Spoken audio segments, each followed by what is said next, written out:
नमस्कार। Gujarati study and education channel में आप सब दोस्तों का हार्दिक स्वागत है। आज हम इस वीडियो में देखने वाले हैं 2 रन 9 है, सब्जेक्ट हिंदी है और हिंदी सब्जेक्ट के अंदर पार्ट नंबर 3 है जिनका नाम है क्या निराश हुआ जाए, क्या निराश हुआ जाए। जो उस पार्ट दिया है उसी पार्ट में जो उनके स्वाध्याय के प्रश्न दिए हैं दोस्तों, तो उन स्वाध्याय के सारे प्रश्नों के हम इस वीडियो में सॉल्यूशन देखने वाले हैं। तो वीडियो को फर्स्ट टाइम तक जरूर देखना। स्टार्ट करते हैं वीडियो की। देखिए सवाल नंबर 1 आपके सामने है। क्या है? निम्नलिखित प्रश्नों के एक एक वाक्य में उत्तर लिखिए। क्या है? निम्नलिखित प्रश्नों की एक एक वाक्य में उत्तर लिखिए। में पहला सवाल है, समाचार पत्र में कौन कौन से समाचार भरे रहते हैं? तो उनका आंसर आपके सामने है। आज समाचार पत्र में चोरी, डकैती, तस्करी और भ्रष्टाचार के समाचार भरे रहते हैं। दूसरा सवाल है, देश का वातावरण आज कैसा बन गया है? तो उनका आंसर है, देश का वातावरण आज लगता है कि देश में कोई ईमानदार आदमी ही नहीं बचा है, ऐसा बन गया है। अब देखिए सवाल नंबर तीसरा, भारतवर्ष ने किसको अधिक महत्व नहीं दिया है? तो उनका आंसर है, भारतवर्ष ने भौतिक वस्तुओं के संग्रह को अधिक महत्व नहीं दिए हैं, यानी कि नहीं दिया है। सवाल नंबर 4, मनुष्य के मन में कौन कौन से विकार हैं? तो मनुष्य के मन में काम, क्रोध, लोभ, मोह आदि विकार हैं। सवाल नंबर 5, बस कंडक्टर क्या लेकर लौटा था? तो बस कंडक्टर खाली बस लेकर तथा लेखक के बच्चों के लिए दूध और पानी लेकर लौटा था। सवाल नंबर दूसरा क्या है? निम्नलिखित प्रश्नों के 2-3 वाक्य में उत्तर लिखिए। उनमें पहला सवाल है, लोगों में महान मूल्यों के बारे में आस्था क्यों हो गई? तो उनका आंसर आपके सामने है। ये रहा, ईमानदारी और परिश्रम करके कमाने वाले लोग पीछ रहे हैं और झूठ तथा फरेब का रोजगार करने वाले लोग फल फूल रहे हैं, इसलिए लोगों में महान मूल्यों के बारे में आस्था हिल गई है। अब देखिए सवाल नंबर दूसरा क्या है, लेखक क्या देखकर हताश हो जाना उचित नहीं मानते? तो उनका आंसर है, लेखक चाहते हैं कि आजकल ईमानदारी और परिश्रम के बदले झूठ और फरेब का बाजार गर्म है। ऊपरी दिखाई देने वाली इस मानव सर्जित स्थिति से हताश हो जाना उचित नहीं है। सवाल नंबर तीसरा, देश के दरिद्र जनों की हीन अवस्था दूर करने के लिए क्या किया गया है? तो देश के दरिद्र जनों की हीन अवस्था दूर करने के लिए शासन ने कायदे कानून बनाए हैं। इनका उद्देश्य है कि कृषि, उद्योग, वाणिज्य, आरोग्य और शिक्षा के क्षेत्रों में लोगों की स्थिति अधिक उन्नत और सुचार बनाया जाए। अब देखिए सवाल नंबर चौथा, कविवर रविंद्रनाथ ठाकुर ने प्रार्थना गीत द्वारा भगवान से क्या याचना की है? तो देखिए उनके आंसर आपके सामने है। कविवर रविंद्रनाथ ठाकुर ने प्रार्थना गीत द्वारा भगवान से यह याचना की है कि संसार में केवल नुकसान उठाना पड़े, धोखा खाना पड़े तो भी मैं विचलित न हो। ऐसे अवसरों पर भी प्रभु आप मुझे ऐसी शक्ति दो कि मैं तुम पर संदेह न करूं। यह याचना यानी कि यह प्रार्थना की है। देखिए सवाल नंबर तीसरा, निम्नलिखित प्रश्नों के 5-6 वाक्य में उत्तर लिखिए। उनमें पहला सवाल है, लेखक का मन क्यों बैठ जाता है? तो उनका आंसर आपके सामने है। देखिए क्या है, हमारे देश के अखबार चोरी, डकैती, तस्करी और भ्रष्टाचार के समाचारों से भरे रहते हैं। राजनीतिक दल एक दूसरे पर आरोप प्रत्यारोप लगाते रहते हैं। ऐसा लगता है कि जैसे देश में कोई ईमानदार ही नहीं रह गया। लोग हर व्यक्ति को संदेह की दृष्टि से देखते हैं। जो जितने ऊंचे पद पर है उतने ही दोष दिखाए जाते हैं। सब अपने स्वार्थों में लिप्त हैं। देश के हित की बातें बहुत कम ही रही हैं। देश और समाज की ऐसी दशा देखकर लेखक का मन बैठ जाता है।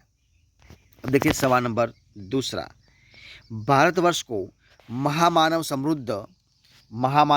समुद्र क्यों कहा गया है? तो उनका आंसर अभी आपके सामने ये रहा। देखिए क्या है, भारतवर्ष एक प्राचीन और विशाल देश है। सदियों से यहाँ अनेक जातियों आई और यही बस गई। विदेशों से अनेक धर्मावलंबी यहाँ आए और यहीं के होकर रह गए। इस तरह भारत आर्य और द्रविड़, हिंदू, मुसलमान, यूरोपीय और भारतीय आदर्शों की मिलन भूमि। भारतीय सभ्यता में विदेशी सभ्यता का भी प्रभाव है। यहाँ की संस्कृति में विदेशी संस्कृतियाँ धूल मिल गई हैं। भारतीय समाज में देशी विदेशी लोग आए और समा गए, इसलिए भारतवर्ष को महामानव समुद्र कहा गया है। देखिए सवाल नंबर तीसरा, धर्म को भारतवर्ष में श्रेष्ठ क्यों माना गया है? तो भी उनका भी आंसर आपके सामने है। देखिए, शासन और समाज की सुख सुविधा के लिए सरकार कानून बनाती है, लेकिन भारतीयों के लिए धर्म कानून से बड़ा है। धर्म के कारण ही सेवा, सच्चाई, ईमानदारी और आध्यात्मिकता आदि बने हुए हैं। धर्म के भय से मनुष्य झूठ और चोरी को गलत समझता है। धर्म बुद्धि के कारण ही लोग दूसरों को पीड़ा पहुंचाना पाप मानते हैं। धर्म बुद्धि ही लोग लोभ, मोह, काम, क्रोध आदि विकारों पर संयम रखती है और निष्कृष्ट आचरण करने से रोकती है। इसलिए धर्म को भारतवर्ष में श्रेष्ठ माना गया है। अब देखिए सवाल नंबर चौथा, कंडक्टर ने अपनी ईमानदारी कैसे बताई? तो उनका आंसर भी आपके सामने है, ये रहा आपके सामने। देखिए क्या है कि एक बार लेखक सब परिवार बस यात्रा कर रहे थे। गंतव्य स्थान से लगभग 5 मील पहले एक सुनसान स्थान पर बस खराब हो गई। कंडक्टर समझ गया कि यह बस अब आगे नहीं जा सकती, तो वह साइकिल लेकर चला गया। उस समय रात के 10 बजे थे। यात्री बस ड्राइवर पर क्रोध करने लगे। लेखक के बच्चे भोजन और पानी के लिए व्याकुल थे। यात्री ड्राइवर को मारने के लिए तैयार हो गए। बस उसी समय कंडक्टर एक खाली बस लेकर आया। यात्री में उसमें सवार हो गए। कंडक्टर लेखक के बच्चों के लिए पानी और दूध भी लाया था। इस तरह बस कंडक्टर ने अपनी ईमानदारी और सज्जनता बताई। अब देखिए सवाल नंबर चौथा, उसमें अ है, मुहावरे का अर्थ देकर वाक्य में प्रयोग कीजिए। पहला मुहावरा है आपके सामने है, मन बैठ जाना। तो उसमें आंसर क्या हो जाएगा? तो उदास होना, यानी कि वाक्य है बार बार की असफलता से उसका मन बैठ गया है। दूसरा है पर्दाफाश करना। तो उसमें क्या हो जाएगा? यानी कि भेद खोलना। वाक्य है चोर पकड़ा गया तो उसने साथियों का पर्दाफाश कर दिया। तीसरा फल फूलना, मतलब क्या होगा? तो देखते हैं, समृद्ध होना, यानी कि वाक्य है महात्मा ने मुझे फलने फूलने का आशीर्वाद दिया। चौथा है चेहरे पर हवाइयाँ उड़ना, मतलब चेहरे का रंग फीका पड़ना, यानी कि वाक्य है लोगों का क्रोध देखकर कंडक्टर के चेहरे पर हवाइयाँ उड़ने लगी। अब देखिए सवाल नंबर 5, मुहावरे है 5वां नंबर का, टाढ़स बंधाना, मतलब तसल्ली होना, यानी कि वाक्य है पुलिस ने गरीब मजदूर को टाढ़स बंधाया। छठा है कातर ढंग से देखना, मतलब भयभीत होकर देखना। वाक्य है उदय नकल करते हुए पकड़ा गया तो बड़े कातर ढंग से निरीक्षक की ओर देखने लगा। अब देखिए सवाल नंबर 4, वो है ब, उनमें लिखा है शब्द समूह के लिए एक शब्द बताइए। तो पहला है धर्म से डरने वाला, उसे क्या कहते हैं? तो उसे कहते हैं धर्मवीर। दूसरा है मिलन की भूमि, तो उसमें आ जाएगा मिलन भूमि। तीसरा है सुख देने वाला, यानी कि सुखद। 5वां सवाल है विशेषण बनाइए। इसमें पहला शब्द है भारत, तो क्या हो जाएगा? सब धर्मों के प्रति आदर करना भारतीय संस्कृति है, यानी कि भारत तो भारतीय। समाज तो क्या हो जाएगा? देखिए, तो समाज तो हो जाएगा क्रोधी व्यक्ति सामाजिक स्थिति में सुधार लाया जा सकता है, यानी कि समाज तो क्या हो जाएगा? सामाजिक। आगे देखते हैं, क्रोध तो क्या हो जाए?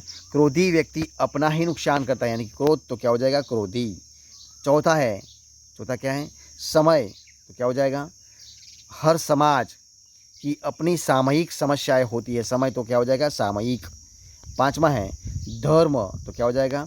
व्यक्ति को अपने धार्मिक संसार ही अच्छे व्यक्तित्व निर्माण में सहायक होते, धर्म तो धार्मिक। ठीक है, अब लिखते हैं सवाल नंबर 6, वाचक संज्ञा बनाइए, यानी कि वाचक शब्द बनाइए। तो क्या हो जाएगा? डाक तो पूरा गांव डकैती के कारण भयभीत हो गया, मतलब डाक तो क्या हो जाएगा, डकैती।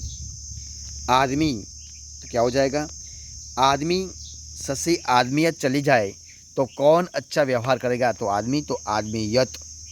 बहुत तो क्या हो जाएगा, तो आजकल हर आदमी बहुत दुखी है, बहुत तो क्या हो जाएगा, बहुत तो मतलब बहुत ही रहेगा।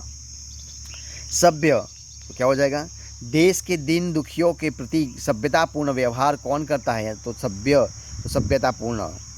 मानव तो क्या हो जाएगा, आज किसी के दिल में मानवता नहीं रही, मानव तो मानवता। अब देखिए सवाल नंबर 7, विरोधी शब्द बनाइए। ईमानदार तो बेईमान, भ्रष्टाचार तो सदाचार, आंतरिक तो बाह्य, आंतरिक तो क्या हो गया, बाह्य, सबल तो निर्बल। तो दोस्तों इस प्रकार हम इस वीडियो को इधर ख़त्म करते हैं। तो अगर आपको इस वीडियो पसंद आया हो, अच्छा लगा हो, यूज़फुल लगा हो, तो वीडियो को लाइक कीजिए, कमेंट कीजिए, आपके दोस्तों में शेयर कर दीजिए। और लास्ट में आपने अब तक इस चैनल को यानी कि गुजराती स्टडी एजुकेशन चैनल को सब्सक्राइब नहीं किया तो उनको सब्सक्राइब कर लीजिए। तो इस वीडियो को फर्स्ट एंड तक देखने के लिए आप सब दोस्तों का मैं बहुत बहुत धन्यवाद करता हूँ। मिलते हैं ऐसे एक नए वीडियो में, तब तक बने रहे। जय हिंद, जय भारत।